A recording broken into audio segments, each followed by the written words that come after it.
तो चलिए आज की बात शुरू करते हैं। आज हम ना सीखने के असली मकसद को समझेंगे, और वो भी एक बहुत ही जबरदस्त कहानी के जरिए। ये एक सवाल है ना कि क्या पढ़ाई सिर्फ नंबर लाने के लिए होती है या फिर जिंदगी को समझने के लिए। और सच कहूं तो ये सवाल हम सबके दिमाग में कभी ना कभी तो जरूर आता है। और यही सवाल हमारी आज की कहानी की जड़ है, इसकी नींव है, जो हमें सीधे मुद्दे पर ले आता है। तो कहानी है एक लड़के की जिसका नाम है आरव। अब आरव एक छोटे से गांव में रहता था।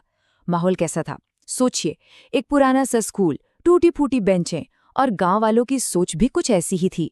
उन्हें लगता था कि भाई इस जगह से कोई आगे नहीं बढ़ सकता, कोई कामयाब नहीं हो सकता। अब देखिए, आरव के पास पढ़ाई के साधन मतलब किताबें वगैरह बहुत कम थे, लेकिन उसके अंदर ना सीखने की एक जबरदस्त थूक थी। तो उसने क्या किया, उसने अपने आसपास की दुनिया को ही अपनी क्लासरूम बना लिया। खेत, पानी, बिजली, पुराने अखबार, सब कुछ। तो मतलब दो स्कूल चल रहे थे एक साथ।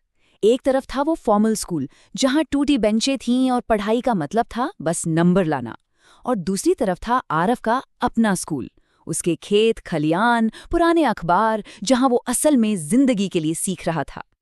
उसने ना हर सब्जेक्ट को अपनी असली जिंदगी से जोड़ दिया। जैसे गणित, वो खेतों में फसलों की गिनती करके सीखता था, और साइंस, वो गांव में पानी और बिजली कैसे काम करती है उसे देखकर समझता था। मतलब पूरी तरह प्रैक्टिकल लर्निंग। और फिर कहानी में आता है एक टर्निंग पॉइंट, एक ऐसा मोड़ जो आरव की जिंदगी बदलने वाला था। क्या था वो? एक स्कूल कंपटीशन। कंपटीशन का टॉपिक था शिक्षा का असली मतलब क्या है। अब बाकी सारे बच्चे तो बड़ी बड़ी किताबी बातें कर रहे थे, मुश्किल मुश्किल शब्द बोल रहे थे, लेकिन आरव ने, उसने कुछ और ही सोचा था। आरव ने बस एक लाइन कही, बहुत सीधी, बहुत सरल, लेकिन इतनी गहरी बात। उसने कहा, शिक्षा वो रोशनी है जो हमें अंधेरे में सोचना सिखाती है।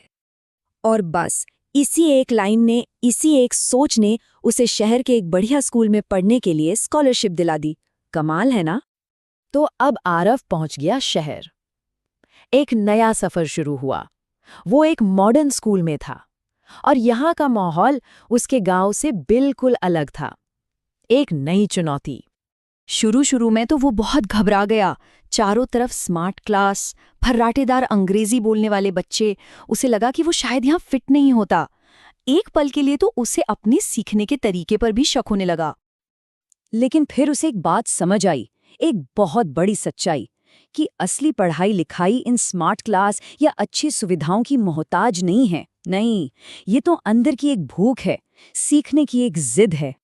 तो चलिए अब कहानी के आखिरी हिस्से की तरफ बढ़ते हैं।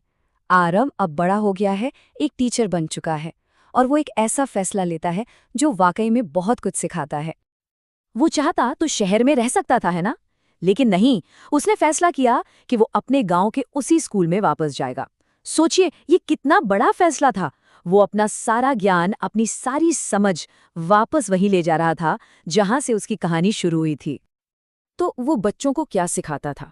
उसकी टीचिंग फिलॉसफी बहुत सिंपल थी। वो कहता था, देखो नंबर जरूरी हैं, मैं मना नहीं कर रहा, लेकिन उससे भी ज्यादा जरूरी है अपनी दुनिया को समझना। और सबसे जरूरी बात, सीखने का असली मकसद एक बेहतर इंसान बनना है।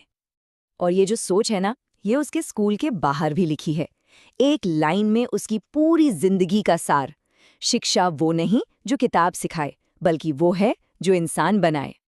तो आखिर में बात घूम फिर कर वहीं आ जाती है, जब शिक्षा का सही मतलब समझ आ जाता है ना, तो फिर पूरी जिंदगी ही हमारा सिलेबस बन जाती है।